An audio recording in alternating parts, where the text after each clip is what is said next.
Baik, jadi Bapak Ibu yang saya hormati, saya mencoba untuk menyampaikan proses penyusunan kurikulum operasional di satuan pendidikan.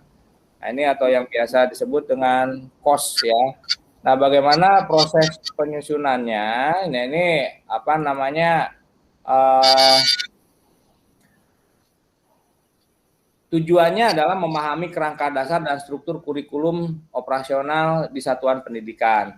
Nah, kerangka berpikirnya seperti ini, bahwa kerangka dasar kurikulum itu ditetapkan oleh pemerintah pusat dengan mengacu pada tujuan pendidikan nasional dan standar nasional pendidikan.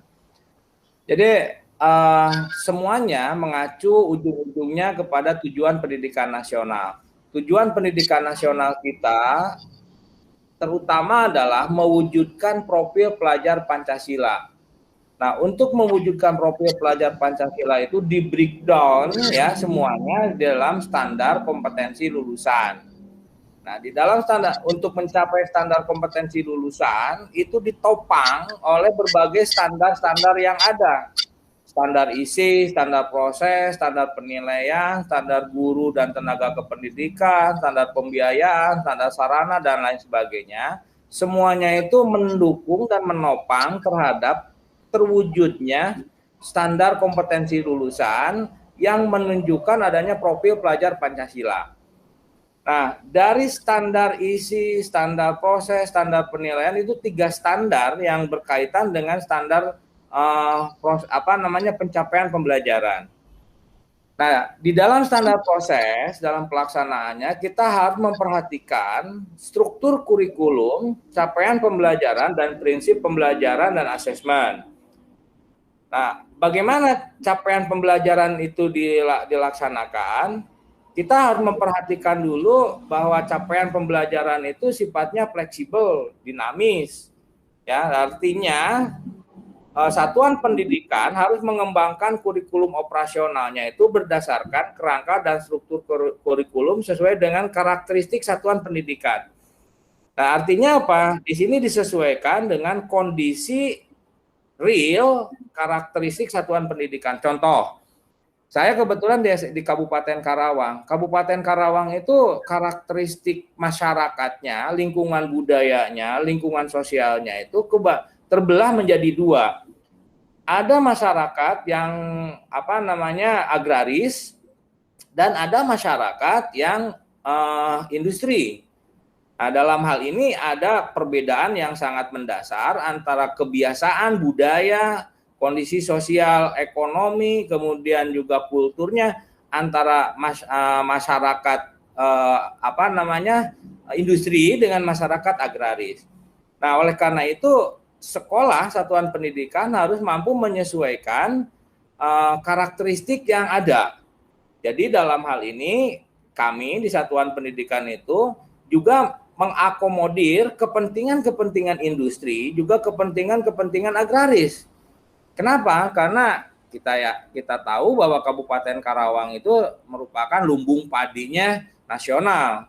Dan ini harus menjadi perhatian kita di satuan pendidikan. Sehingga karakteristik satuan pendidikan yang ada tadi kita turunkan ke dalam visi dan misi satuan pendidikan. Konteks dan kebijakan lokalnya ini harus nampak di situ. Nah, oleh karena itu, berangkat dari prinsip kurikulum operasional itu harus disesuaikan dengan karakteristik di kewilayahan, maka kurikulum operasional di satuan pendidikan kemudian dikembangkan perangkat ajar oleh Bapak Ibu gurunya juga secara mandiri. Ini kerangka dasarnya.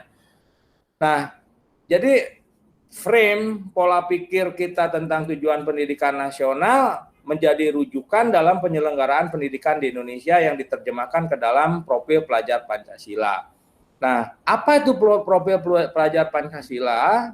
Nah, profil pelajar Pancasila ini berperan menjadi penuntun arah yang membantu segala kebijakan dan pembaruan dalam sistem pendidikan di Indonesia, termasuk dalam kurikulum, pembelajaran dan asesmennya, sebagai satu tujuan yang harus dicapai. Ini loh profil pelajar Pancasila. Nah, oleh karena itu diperlukan adanya standar nasional pendidikan yang ada, struktur kurikulum, prinsip-prinsip pelajaran, dan capaian pembelajarannya. Nah, Proses penyusunannya seperti ini. Tujuan pendidikan nasional mewujudkan profil pelajar Pancasila. Untuk mencapai profil pelajar Pancasila dicapai dengan memenuhi 8 standar nasional. Salah satunya adalah standar nasional itu adalah standar proses. Di dalam standar proses itu ada struktur kurikulum, ada prinsip pembelajaran dan asesmen. Nah, oleh karena itu tadi sudah saya sampaikan, kita membuat karakter kurikulum satuan operasional satuan pendidikan itu disesuaikan dengan karakteristik satuan pendidikan, visi misinya juga harus disesuaikan, pengorganisasian pembelajarannya juga dikembangkan secara mandiri, kemudian dibuatkan rencana pembelajarannya, merancang pendampingan, evaluasi dan pengembangannya, kemudian dievaluasi lagi setiap semester atau 1 tahunan, kemudian setiap jangka waktu tertentu 4 atau 5 tahun yang dikatakan sebagai rencana kerja jangka menengah ini pun harus selalu dievaluasi apakah kurikulum itu masih relevan atau memang harus disesuaikan. Nah, Bapak Ibu yang saya hormati, selanjutnya dalam kerangka struktur kurikulum itu kita harus membuat dokumen, ya, dokumen kurikulum yang sebelumnya dulu namanya KTSP, kurikulum tingkat satuan pendidikan. Dalam penyusunan dokumen kurikulum ini biasanya dimulai dengan adanya draft, ya, draft penyusunan dokumen. Nah, siapa yang terlibat dalam penyusunan dokumen itu? Ya seluruh kepala sekolah, guru, komite sekolah, siswa dan stakeholder lainnya itu diterlibatkan di dalam penyusunan dokumen, baik itu dari dunia usahanya, dunia industrinya, ataupun dari instansi yang terkait dengan dunia pendidikan. Kita undang dalam merumuskan satu dokumen, sehingga dokumen kurikulum ini benar-benar membumi, ya, terukur dan bisa dicapai, bukan hanya impian semata. Draft ini ditinjau, ditinjau, direvisi lagi. Kalau memang ada pembaruan, nah kemudian setelah itu direvisi, ditinjau kembali, baru disahkan. Nah, kemudian dalam penentuan visi misi ini juga tadi saya katakan bahwa melalui analisis konteks, ya, melalui analisis kebutuhan. Jadi analisis karakteristik satuan pendidikan, kemudian merumuskan visi misi dan tujuan, kemudian kaitannya dengan capaian pembelajaran mewujudkan profil pelajar Pancasila, dan kemudian juga menentukan analisis kebutuhan dalam satuan pendidikan dalam menentukan strategi. Nah, barangkali ini secara garis besar, apakah satuan pendidikan sudah memiliki visi misi tujuan yang ajak? Kalau memang belum, lakukan analisis lingkungan satuan pendidikan, rumuskan visi misi, analisis kebutuhan satuan pendidikan, susun strategi. Kalau memang sudah, ya apakah sudah memiliki analisis kebutuhan satuan pendidikan?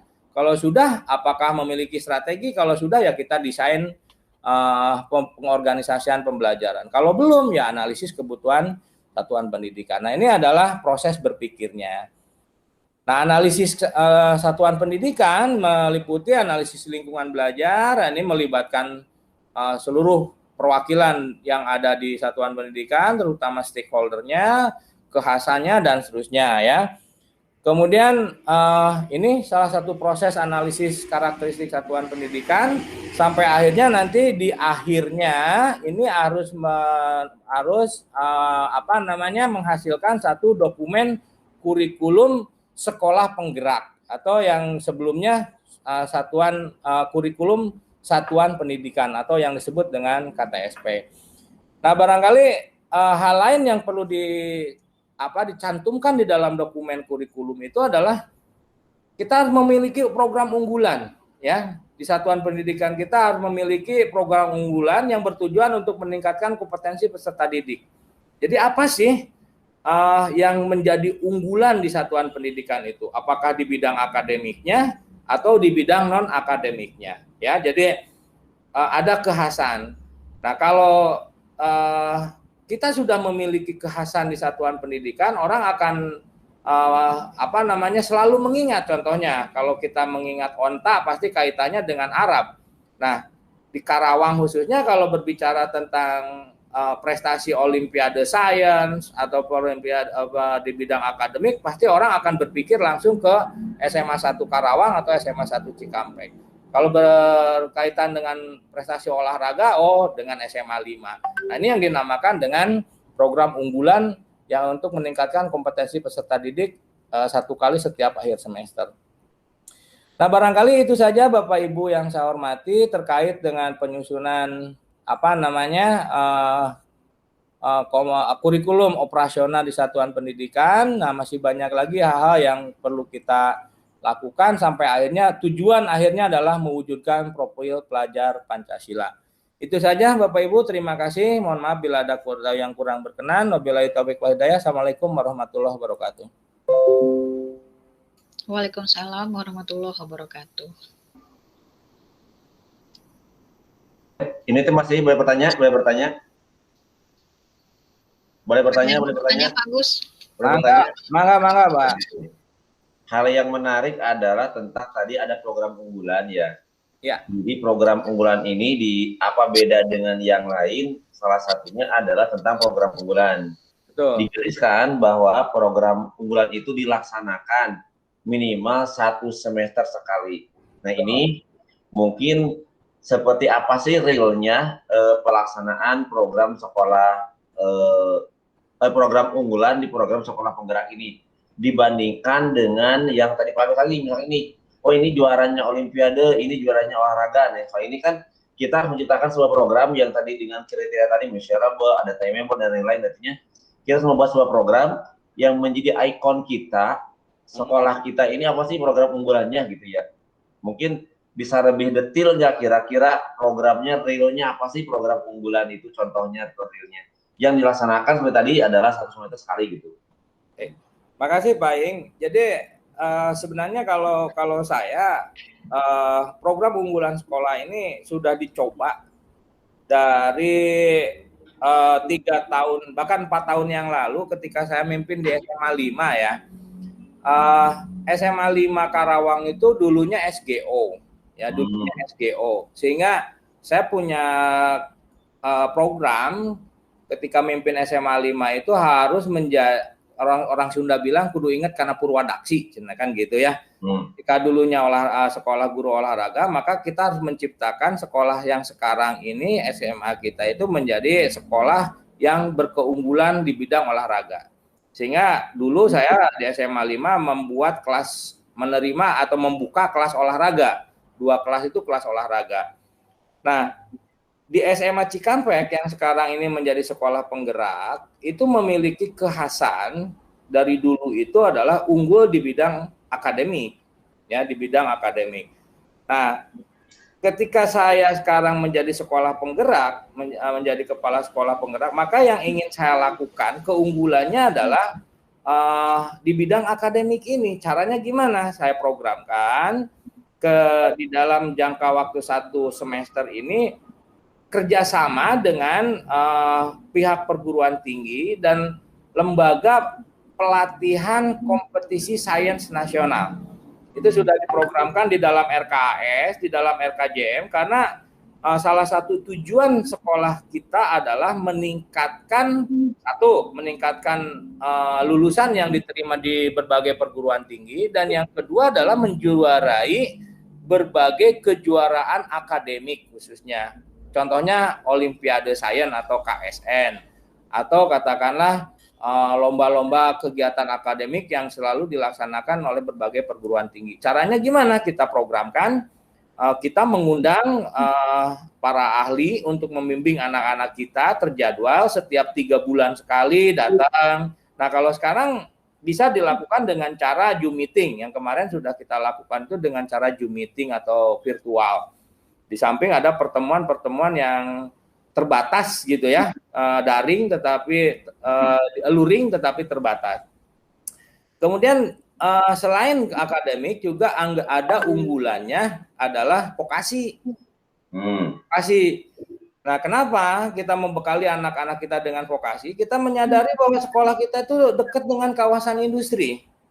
Nah, oleh karena itu kita bermitra dengan perusahaan-perusahaan di kawasan untuk datang ke ke satuan pendidikan kita, ke sekolah kita, mensosialisasikan apa sih kompetensi yang mereka butuhkan di sana.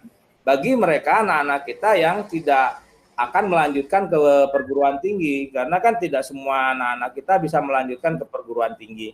Nah, oleh karena itu ketika pihak industri datang ke sekolah, mereka menyampaikan kebutuhan ini loh. Oh, ternyata banyak yang dibutuhkannya itu adalah kaitannya dengan keahlian di bidang otomotif, katakanlah, atau di bidang